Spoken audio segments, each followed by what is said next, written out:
السلام عليكم ورحمة الله وبركاته. متابعي قناة ديما مغرب سبور، أرحب بكم في الأسابيع الأخيرة. انتشرت على مواقع التواصل الاجتماعي وبعض وسائل الإعلام الرياضية أخبار تفيد بأن الدولي المغربي أشرف حكيمي يفكر في الرحيل عن نادي باريس سان جيرمان، وذلك بعد تتويج زميله الفرنسي عثمان ديمبلي بجائزة الكرة الذهبية. هذه الأخبار أثارت جدلاً واسعاً بين الجماهير، خصوصاً أن حكيمي يعتبر من أبرز اللاعبين في الفريق وأحد أعمدته الأساسية. لكن عند التمحيص في التفاصيل يتضح أن هذه الأخبار لا تتعدى كونها إشاعات لا أساس لها من الصحة. حكيمي الذي قدم موسماً استثنائياً رفقة باريس سان جيرمان كان بالفعل أحد الأسماء المرشحة بقوة لدخول قائمة المنافسين على الكرة الذهبية.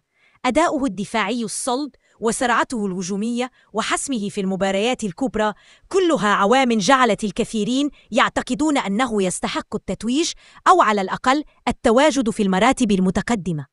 ومع ذلك اختارت اللجنة المنظمة منح الجائزة لزميله عثمان ديمبلي الذي بدوره قدم موسماً رائعاً وحقق إنجازات كبيرة على المستويين الفردي والجماعي. ورغم أن جزءاً من المتابعين رأوا أن حكيمي كان الأحق بالكرة الذهبية نظراً لتأثيره الكبير داخل الملعب، فإن اللاعب المغربي تقبل النتيجة بروح رياضية عالية وهنأ ديمبلي على إنجازه التاريخي. هذا الموقف أظهر شخصية حكيمي الناضجة ووعيه الكبير، فهو يدرك أن كرة القدم لعبة جماعية، وأن الجوائز الفردية ليست سوى جزء صغير من النجاح الكروي. الأهم بالنسبة له هو الاستمرار في تقديم الأداء المميز ومساعدة فريقه على حصد المزيد من البطولات. وبالتالي كل ما قيل عن رغبة حكيمي في مغادرة باريس بسبب خيبة أمل أو إحباط جراء عدم فوزه بالكرة الذهبية مجرد مزاعم إعلامية الهدف منها إثارة الجدل وزيادة نسب المشاهدة.